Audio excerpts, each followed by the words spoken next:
옛날 어느 마을에요, 아주 겁이 많은 쥐 한 마리가 살고 있었습니다.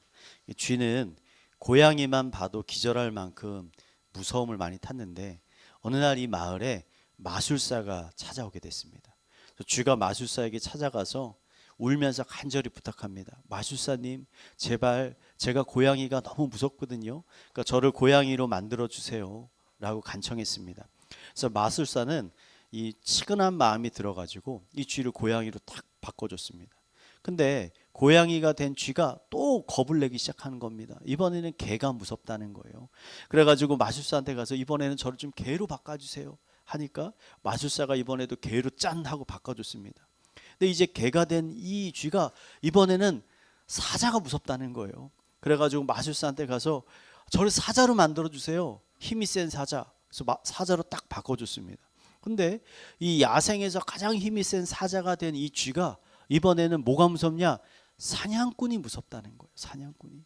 그래가지고 마술사한테 또 가서 이번엔 제가 사냥꾼이 무서우니까요, 저를 좀 사냥꾼으로 바꿔주면 안 됩니까?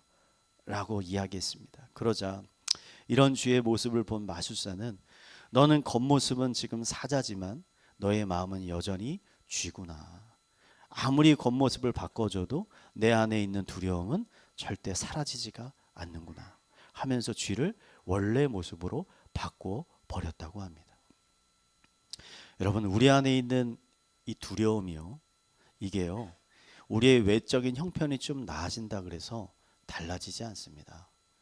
우리의 통장에 잔고가 좀 더 쌓인다 그래서, 내가 회사에서 좀 더 높은 자리로 진급한다 그래서, 아니면 내가 가고 싶은 대학, 직장 들어간다 그래서 여러분 그 두려움이 사라지지 않습니다. 우리의 마음속에 진정한 변화가 일어나지 않으면 우리는 늘 어떻게 살아갑니까? 두려움, 근심, 염려, 걱정 가운데 살아간다는 거예요. 뿐만 아니라 하나님이 우리를 위해서 준비해 주신 그 풍성한 은혜들을 누리지 못하게 된다는 겁니다. 오늘 여호수아의 말씀은요, 우리에게 우리 안에 있는 이 두려움을 이겨내기 위해서 필요한 것이 무엇인지를 잘 가르쳐 주고 있습니다. 오늘 말씀을 통해서요, 여러분 두려움을 이겨내시고 하나님이 주시는 풍성한 기쁨과 평안을 누리는 성도님들이 되시기를 간절히 축원드립니다. 우리 옆에 분들에게 이렇게 권면합시다. 두려움과 싸워 승리합시다. 자, 여러분 우리 안에 있는 이 두려움을 이겨내기 위해서 필요한 첫 번째가 뭐냐면, 여러분 우리가 사람을 의지해서는 안 됩니다. 사람을 의지해서는 안 돼요. 여러분 40년 동안 이 광야를 배회하던 이스라엘 백성들이 다시 하나님의 인도하심을 따라 이제 가나안 땅으로 다시 향하게 됐습니다. 40년 전에는 이 가나안 땅의 남쪽을 통해서 들어가려고 했는데, 이번에는 가나안 땅 동쪽에 있는 요단강을 건너 가지고 딱 들어가려고 했어요. 근데 이 요단강 동쪽에 딱 도착했는데 이곳에서 충격적인 사건이 발생하는 거예요. 그게 뭐냐면 모세가 세상을 떠난 겁니다. 그래서 모세가 죽었어요. 여러분 모세의 죽음은 이스라엘 백성에게 있어서 어떤 느낌이냐? 하늘이 무너지는 것 같은 느낌입니다. 왜냐하면 이스라엘 백성에게 있어서 모세는 어떤 사람이냐? 하나님과 같은 사람입니다. 모세는 애굽에서 이스라엘 백성들을 구출했을 뿐만 아니라 광야 40년 동안 이 백성들을 안전하게 보호하고 이 땅까지 인도한 사람이 모세입니다. 뿐만 아니라 백성들이 하나님께 막 죄를 지었을 때 어떻게 합니까?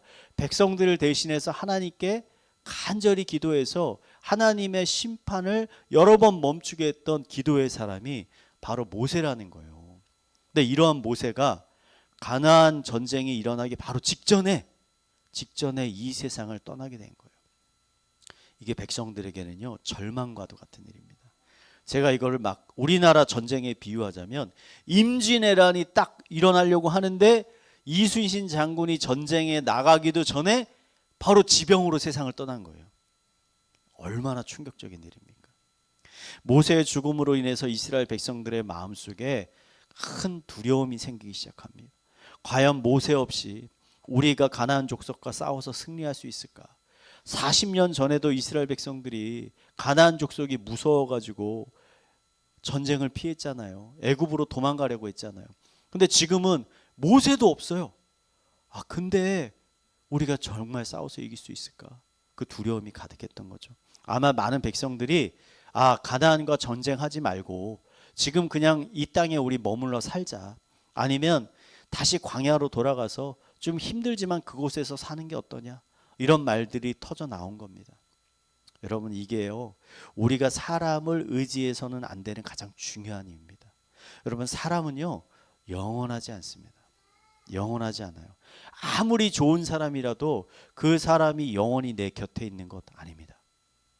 가족이라면요 지병으로 세상을 떠날 수 있어요. 사람 영원히 살 수 없잖아요. 친구 동료라면 직장이나 개인적인 사정으로 인해서 아무리 친하고 잘 지냈던 사람이라도 그 사람이 떠날 수 있어요. 우리하고 못 만나는 사이가 될 수도 있습니다. 뿐만 아니라 여러분, 사람은요 변합니다. 사람은 변해요. 가족과 같이 나에게 아주 잘해주던 사람이 어느 날 갑자기 나를 미워할 수도 있고 시기할 수도 있고 나를 질책할 수도 있어요. 원수 같은 사이로 변할 수도 있어요. 여러분, 대표적인 게 가족 아닙니까? 부부. 여러분, 결혼하기 전에는 어떻습니까? 아, 이 사람만 있으면 내가 너무 행복할 것 같아. 이 사람하고 결혼만 하면 이 세상에서 더 이상 바랄 게 없어. 그래서 이 사람하고 헤어지기 싫어 라고 해서 여러분 결혼해서 같이 사는 거 아니에요. 근데 많은 사람들이 결혼한 후에 어떻게 됩니까? 결혼만 하면 행복이 시작될 줄 알았는데 결혼하고 나서 불행이 시작이 되는 거예요. 고통이 시작이 되는 거죠. 결혼하기 전에는 이 사람과 같이 있기만 하면 좋았는데 결혼한 후에는 내가 하루라도 이 사람하고 좀 떨어져 있으면 좋겠다. 이런 고백을 하는 사람 얼마나 많습니까? 결국은 원수가 돼서 이혼하는 사람들 얼마나 많습니까? 여러분요, 이처럼 사람은 영원하지도 않고 또 완전하지도 않습니다. 이러한 사람을 의지한다면 어떻게 됩니까? 그 사람의 행동에 따라서 우리의 마음이 하루에도 천국에 갔다가 지옥에 갔다가 천국에 갔다가 지옥에 갔다 왔다 갔다 하는 거예요. 그래서 성경은 끊임없이 뭐라고 우리에게 말합니까? 사람을 의지하지 말라. 사람을. 그렇다면 여러분, 우리는 누구를 의지해야 됩니까? 여러분, 우리는요 하나님을 의지해야 됩니다. 아멘이십니까? 우리 여호수아서 1장 2, 3절 한번 읽어보겠습니다. 읽겠습니다. 시작.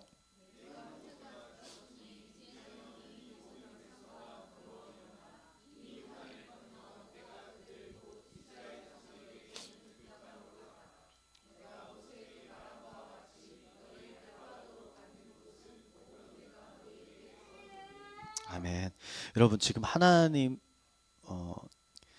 하나님이요 모세의 죽음으로 인해서 지금 두려워 떨고 있는 여호수아에게 나타나셔가지고 더 이상 두려워하지 말고 낙심하지 말고 일어나서 요단강을 건너라고 명령하십니다.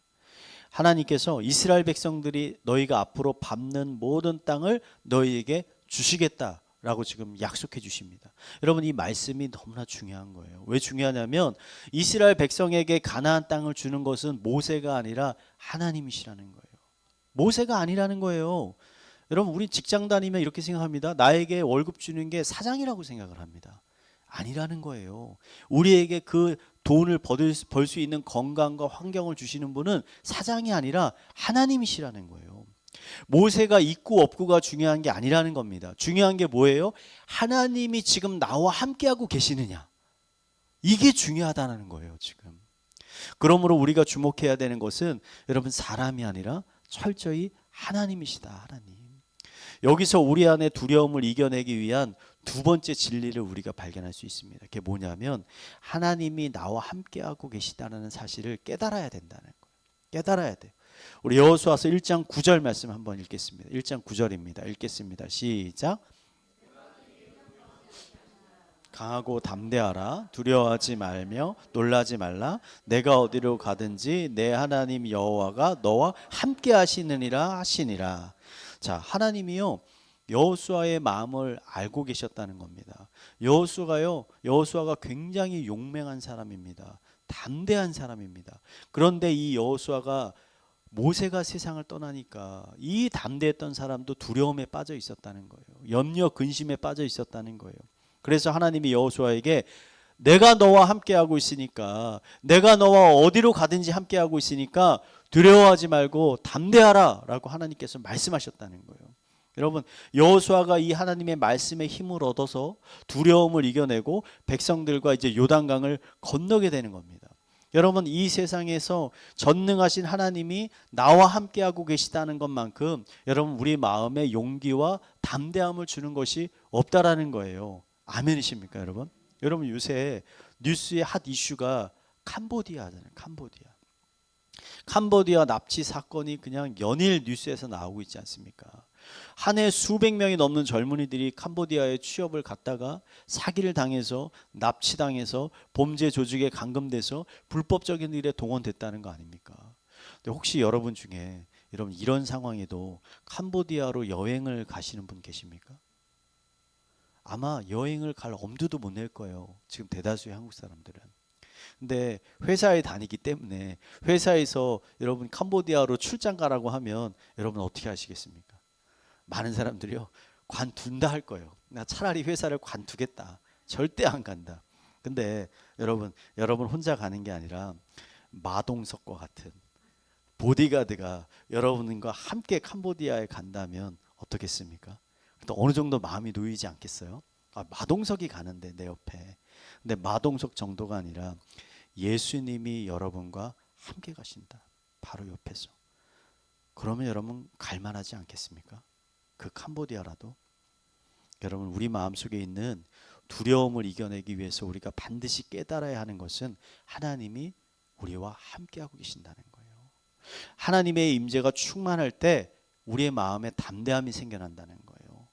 내 통장에 돈이 없어도, 월급을 많이 주는 안정적인 직업이 없어도, 세상 사람들의 눈에는 루저라고 보여도, 야, 저 사람 저 나이까지 뭐 한 거야? 쌓아놓은 것도 없어. 그럼에도 불구하고 아이들이 공부를 잘하지 못해도, 건강이 좋지 못할지라도 하나님이 그럼에도 불구하고 나와 함께 계시다는 확신이 있으면, 체험이 있으면 그 마음 가운데 담대함이 생긴다는 거예요. 담대함이. 왜냐하면 여러분, 현재 나의 상황이 아무리 어둡고 절망스러워 보일지라도 하나님이 선한 목자가 되어서 나를 분명히 좋은 곳으로 인도하실 거라는 믿음이 우리 가운데 생기기 때문입니다. 왜? 이 절망은 끝이 아니야. 여기가 하나님은 분명히 나를 좋은 곳으로 인도하실 거라는 믿음이 생기기 때문이에요.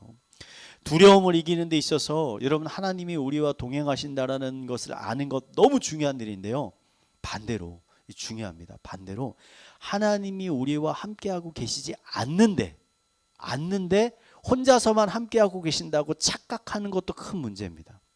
잘 들으셔야 돼요. 많은 기독교인들이 성경에 분명히 하나님이 나와 함께 하실 거라고 약속하고 있지 않습니까? 오늘 여호수아에서도 이렇게 약속하고 있잖아요. 근데 저는요, 하나님의 동행하심과 임재하심을 전혀 지금 느끼지 못하고 체험하지 못합니다. 모르겠어요. 도대체 뭐가 문제인지, 하나님이 거짓말을 하고 계신 건지, 하나님이 함께 하시는데 내가 깨닫지 못하는 건지, 저 정말 혼란스럽습니다. 성경에는요, 여러분, 하나님의 수많은 약속이 있는데, 여러분 이 약속들을 볼 때 내가 보고 싶은 부분만 보는 게 아니라 이 약속의 앞뒤 문맥을 다 봐야 돼요. 앞뒤 문맥을. 자, 하나님이 여호수아에게 오늘 내가 너와 함께 할 것이고 내가 가는 곳이든 내가 어디든 같이 가겠다라고 하시는데, 하나님이 함께 하시기 위해서 여호수아가 꼭 지켜야 될 게 있다라고 함께 말씀해 주세요. 여호수아서 1장 7, 8절입니다. 우리 함께 한번 읽어보겠습니다. 시작. 오직 강하고 극히 담대하여 나의 종 모세가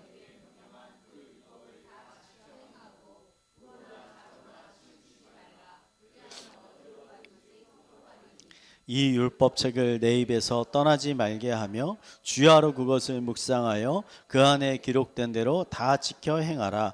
그리하면 내 길이 평탄하게 될 것이며 내가 형통하리라. 아멘. 이 말씀 더 자세히 보셔야 돼요. 하나님이요, 여호수아에게 세 가지 말씀하십니다. 자세히 나눠서 말하면 율법책을 내 입에서 떠나지 말게 하고, 그것을 묵상하고, 세 번째 그 안에 기록된 대로 다 지켜 행하라. 그리하면 이 세 가지를 충실하게 행할 때 하나님이 여호수아와 함께 하신다는 거예요. 자, 이 말씀은 여호수아에게만 해당되는 것 아니죠. 우리들에게도 동일하게 해당되는 것입니다. 우리가 신앙생활 가운데 하나님의 임재를 경험하지 못하고 체험하지 못하는 중요한 이유가 하나님이 주신 이 명령을 우리가 충실하게 따르지 않고 있기 때문이라는 거예요. 자, 제가 한번 자세히 한번 이거를 설명해 드릴게요. 율법책을 입에서 떠나지 말게 하라는 뜻은요, 말씀을 늘 말씀을 읽고 그 말씀을 자신에게 선포하라는 뜻입니다. 단순히 눈으로만 성경을 읽는 것이 아니라 여러분 소리내서 성경을 읽으라는 거예요. 여러분 고대 유대인들에게 읽다라는 뜻은 눈으로만 읽는 걸 뜻하는 게 아니라 늘 입을 열어서 읽는 것을 뜻하는 겁니다. 그래서 여러분 지금도 이스라엘에 있는 도서관에 가보면, 이스라엘 사람들이 가는 현지 도서관에 가보면 우리나라 도서관은 조용하잖아요. 떠들면 옆에서 가만 안 두잖아요. 근데 이스라엘의 도서관 가면 시끄럽습니다. 왜냐하면 이 학생들이 다 입을 열어가지고 소리를 내서 읽어서 시끄러운 거예요. 이렇게 안 하는 사람이 이상한 겁니다. 그 학생들은 다 소리내서 율법을 읽고 책을 읽고 있어요. 여러분 성경을 읽을 때요, 지금 읽으시는 분들 계시죠? 눈으로만 읽지 마시고 여러분 입을 내서 한번 성경을 읽어보세요. 현대 과학자들이 우리가 책을 읽을 때 눈으로만 읽는 거하고 눈과 입으로 소리내서 읽는 걸 한번 비교해 봤어요. 어떤 차이가 있는지. 조사 결과 소리를 내서 읽을 때 책의 내용이 훨씬 더 우리 기억 속에 오래 남는다고 합니다. 훨씬 효율성이 좋다는 거예요. 여러분 말씀을 소리내어서 읽고요, 자신에게 선포하세요. 이 말씀을 나한테. 그럴 때 그 말씀이 우리 마음 가운데 깊이 새겨지게 된다는 겁니다. 여러분 근데 읽는 것으로 충분하지 않습니다. 우리가 읽는 말씀을 묵상해야 돼요. 묵상. 여러분 묵상이라는 건 뭐냐면 읽은 내용을 우리가 자세히 곰곰이 이게 무슨 뜻인지 생각해 보고 그것을 자신에게 적용하는 게 묵상이에요. 묵상. 여러분 묵상을 하지 않으면 말씀이요, 나의 삶에 아무런 영향을 끼치 못합니다. 제가 예를 들어서 설명하면 우리가 음식을 먹는데 재료들이 쫙 있어요. 근데 묵상하지 않는 것은 뭐냐면 이 재료들을 조리하지 않고 요리하지 않고 날 것으로 먹는 거예요. 그냥 이거와 똑같은 거예요. 묵상의 과정을 거쳐야 이 재료들이 영양가 있는 맛있는 음식이 되어서 우리가 섭취할 수 있는 거예요. 예를 들어 성경에 이웃을 사랑하라는 말 있잖아요. 이웃을 사랑하라. 예수님 말씀하셨죠. 이웃을 사랑하라는 예수님의 말씀을 읽었어요. 근데 이 말씀을 읽고 그냥 묵상 없이 끝내요. 그럼 이게 우리 삶에 아무런 도움이 되지 않는다는 거예요. 그럼 묵상하면 어떻게 되느냐? 이웃을 사랑하라고? 그럼 나의 이웃은 누구지? 나의 이웃은 누굴까? 그 사랑을 내가 실천하기 위해서 구체적으로 그 사람을 위해서 할 수 있는 것이 무엇이 있을까? 이런 고민의 과정이 바로 묵상이라는 거예요. 근데 이런 고민의 과정이 없으면 말씀이요, 아주 피상적인 글에서 그냥 끝나게 된다는 거예요. 반드시 묵상이 필요합니다. 여러분 설교도 똑같아요. 여러분 설교도요, 듣고 이 내용을 묵상을 해야 돼요. 이걸 나의 삶에 어떻게 적용을 시켜야 되는지. 마지막으로 우리는 묵상한 말씀을요, 실천해야 됩니다. 묵상의 과정을 통해서 나온 것을 머릿속으로만 가지고 있으면 아무런 의미가 없겠죠. 입으로만 아무리 이웃을 사랑한다 해도 그게 무슨 의미가 있겠습니까? 이웃을 위해서 내 돈과 시간과 정성을 쏟지 않는다면 그 말로 하는 사랑은 가짜 사랑이죠. 야고보가 이렇게 얘기했잖아요. 행함이 없는 믿음은 어떤 믿음이에요? 죽은 믿음이에요. 죽은 거라는 거예요. 우리가 이 세 가지를 충실하게 행하려고 노력할 때, 완벽한 걸 요구하는 거 아닙니다. 노력할 때 하나님이 우리와 함께 하시고, 하나님이 우리와 함께 하시면 우리가 가는 길이 평탄해지고 형통하게 될 것이다라고 하나님이 약속해 주고 계시다는 겁니다. 그 결과 우리의 마음속에 있는 두려움들이 점점 사라지게 되고 하나님이 주시는 놀라운 기쁨과 평안이 생겨나게 된다는 거예요.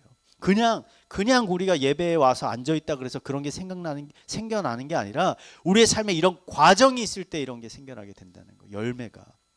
여러분의 삶을 한번 돌아보시기 바랍니다. 여러분은 이 세 가지를 충실하게 행하고 계십니까? 목사님, 저는요 너무 바빠가지고 성경을 읽고 묵상할 시간이 없어요. 목사님, 여러분 거짓말입니다. 완벽한 거짓말입니다. 시간이 없는 게 아니라 다른 것들의 생각과 마음을 뺏겨서 하나님의 말씀을 우리가 읽지 않고 먹지 않는 것뿐입니다. 여러분 아무리 바빠도요, 요새 현대인들 하루에 30분 1시간 이상씩은 인터넷도 하고 유튜브도 다 합니다. 안 하는 사람 있으세요? 아무리 바빠도 거의 다 합니다. 여러분 하루에요 15분만 시간을 내도 충분해요. 15분. 5분간 성경을 읽고 5분간 성경을 묵상하고 5분간 묵상한 내용을 가지고 기도하면요. 그 말씀이 나의 피가 되고 살이 되는 거예요. 하나님의 임재를 경험하게 되는 거예요. 이러한 경건의 삶을 우리가 충실하게 해 나갈 때 어떤 사람이 됩니까? 말씀에 사로잡힌 말씀의 사람이 되어가기 시작하는 거죠. 여러분 선교사님들 중에 이런 하나님의 임재를 통해서 두려움을 극복한 많은 인물들이 있는데요. 그 대표적인 인물 중에 하나가 데이빗 리빙스턴이라는 선교사님이에요. 데이빗 리빙스턴은요 1813년에 스코틀랜드의 아주 가난한 가정에서 태어났습니다. 그의 아버지는 뭐 하는 사람이었냐면 성경책과 신앙 서적을 파는 그냥 행인, 가난한 행상이었어요. 그래서 리빙스턴이 자연스럽게 어린 시절부터 아빠가 파는 그 성경책하고 신앙 서적들을 열심히 읽게 된 거예요. 그 가운데 큰 믿음이 생긴 거죠, 리빙스턴이. 그래서 어린 시절에 이런 결단합니다. 나는 커서 의사가 되어가지고 저 아프리카의 복음을 모르는 사람들한테 가가지고 내가 복음을 전해야 되겠다 결단하거든요. 그래서 1838년에 정말 리빙스턴이 의사가 돼가지고 아프리카 선교사로 이제 떠나게 딱 되는 겁니다. 근데 그 당시 아프리카는 여러분 지금도 아프리카는 살기 힘든 나라잖아요. 근데 거의 100년 전에 아프리카는 어떤 땅이냐? 유럽 사람들에게 거기는 죽음의 땅이다. 거기는 검은 땅이다. 왜? 너무나 많은 무서운 전염병들이 있었고 야생동물들이 질비하기 때문에 유럽 사람들이 거기에 가기만 하면 얼마 안 지나서 다 죽는 거예요. 그러니까 아프리카는 그래서 죽음의 땅이에요. 죽음의 땅. 많은 사람들이 리빙스턴에게 아니 그러지 말고 조금 더 안전한 곳으로 가보는 게 어떠냐라고 했는데 리빙스턴이 아니다. 나는 하나님이 함께 하시면 어디든 갈 수 있다라고 해서 아프리카로 간 겁니다. 이렇게 용기를 내가지고 아프리카에 도착했는데 도착한 지 얼마 되지 않아가지고 리빙스턴이 야생 사자의 공격을 받게 됩니다. 그래서 사자가 어깨를 물었어요. 딱 물어버렸습니다. 그리고 물고 심하게 흔들었어요. 그러자 리빙스턴의 팔에 있는 뼈들이 모두 다 부러졌습니다. 다 박살이 났어요. 많은 피가 흘러내립니다. 죽기 직전에 사냥꾼들이 도와줘가지고 간신히 목숨을 건질 수가 있었습니다. 끔찍한 사고를 당했는데 리빙스턴이요 너무나 담대한 거예요. 그리고 나중에 후에 회고록에 그때 당시에 자신의 마음을 이렇게 썼다고 합니다. 사자의 이빨이 내 어깨를 꿰뚫었을 때 나는 오히려 평안했다. 주님이 그 순간에도 나와 함께 계심을 내가 느꼈기 때문이다. 이렇게 회고록에 쓴 거예요.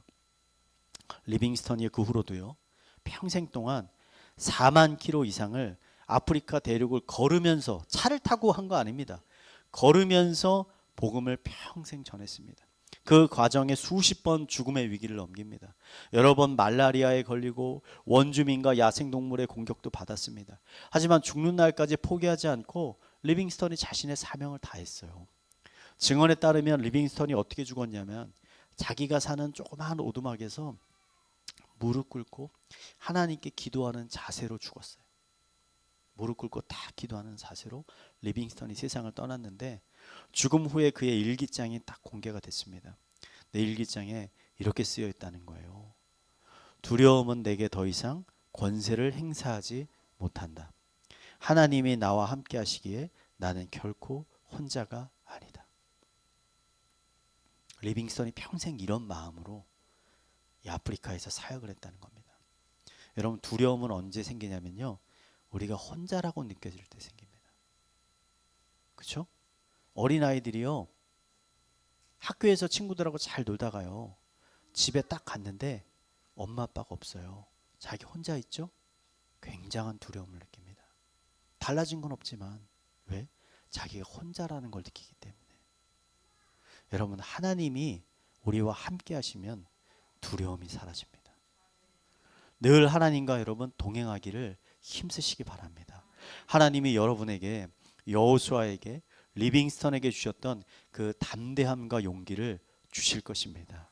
하나님이 주시는 이런 놀라움과 기쁨과 평안이 여러분께 충만하게 부어지게 되기를 마지막으로 축원드립니다.